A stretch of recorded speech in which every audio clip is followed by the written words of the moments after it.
Hi guys, Angela here. Are you ready to talk about the world's cutest plant? Like, look at this thing. It's so amazing. This is a Peperomia frost, I believe is the name. It's one of my newer plants I got this summer at Family Tree Nursery up in Overland Park, Kansas. That's about 2 hours away from me. I live down in southern Missouri. But this plant, I could not walk away from him. He's so beautiful. I still have him sitting in the grower's pot, but he's happy in there. So I haven't moved him in. This pot that I got right here, also from the same nursery, doesn't have a drainage hole. So I just haven't gotten around to repotting him. And I wanted to figure him out before we got to the repotting phase.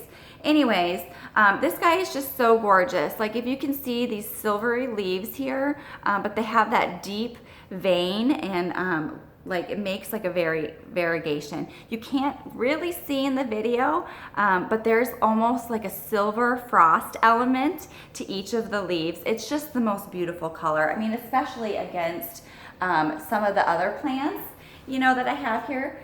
It just looks so warm and silvery, frosty. That's where its name came from. Anyways, it's just so precious, and it's actually started to bloom.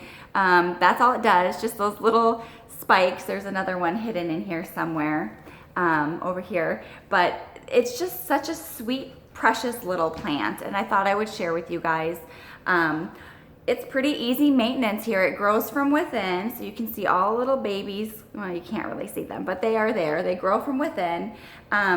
Easy water. Now the moss, or the soil that I have it in is mixed with a sphagnum moss, so it retains water really well. So I only water this guy like every couple weeks.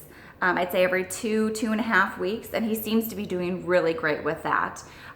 He's about 8 feet away from an eastern window in a well-lit room here, so he seems to be doing okay with that too.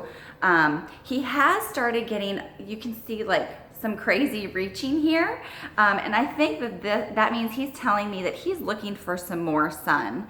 So once we finish building the addition, you can see it's not quite finished, and we find its forever home in the house, I'll definitely be moving him closer to sun, and maybe even this winter I'll be giving him a little bit of the grow light, so that he can just be a little bit happier with his transition into the Moore house. So I think that's it. Yeah, I'll start fertilizing again. We're coming into winter, so I'm not fertilizing yet. But he seems to be doing okay with his transition to our house. So we'll see. I'll give you an update on his life in the spring when we start real growth.